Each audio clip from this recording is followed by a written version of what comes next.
Hello everybody and welcome back to the Fortress of Solitude. Today we're going to be preparing a little bit more for Beast World with Titans issue 5 by Tom Taylor and Nicholas Scott. This is the final issue before the book kicks into high gear with Beast World, and everything comes to a head as the Titans defeat the demolition team threatening the Borneo rainforest and begin the intensive task of replanting the forest. The team, knowing they can't do it alone, turn to Levi Kemi, the current Swamp Thing and Avatar of the Green, who is more than happy to join in the effort to save the forest, and with the help of his powers, Starfire's sunlight and Beast Boy's powers, they are able to breathe life back into Earth's lungs. Again, it was really fun seeing a different member other than Nightwing in charge of the team, and how there is really no set leader. Each takes up the mantle when the situation calls for it, and of course with Beast World being centered around Garfield, it's only right that he is the forefront of this story over the last couple of issues. We got a great look at how his powers operate when he splits himself into different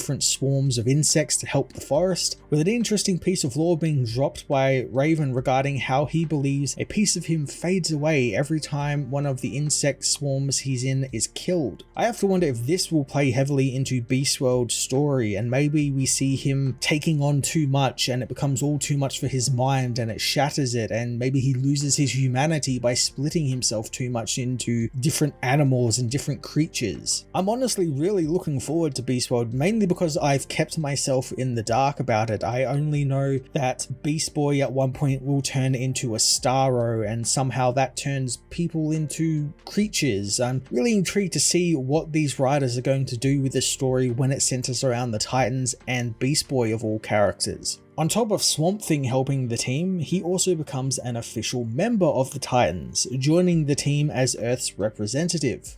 Having Levi on the team is a fantastic addition and idea on Taylor's part, and really helps hammer home the ideas he's been setting up with the last 5 issues, with the team wanting to do more for Earth's struggling ecosystem than just turn up to disasters and save people, and they actively want to stop what's happening at the source and fight it at the root. And what better way to do that than have an Avatar of the Green on your side? The Flash's impending death is also wrapped up as the possessed Linda tries to kill Wally while on the Mars Trophy Room base, and it's rather humorous sequence as Linda tries to kill Wally with a Quadian Doomsday device, and the scene is just her just hammering the button, the activation switch, and when it doesn't work, the parasite just jumps out at Wally, a speedster, so of course he just dodges out of the way and the parasite ends up being killed by Nightwing. We didn't get really any answers on what the parasite is exactly, but we did get some big answers when it comes to Brother Eternity and his role in this story,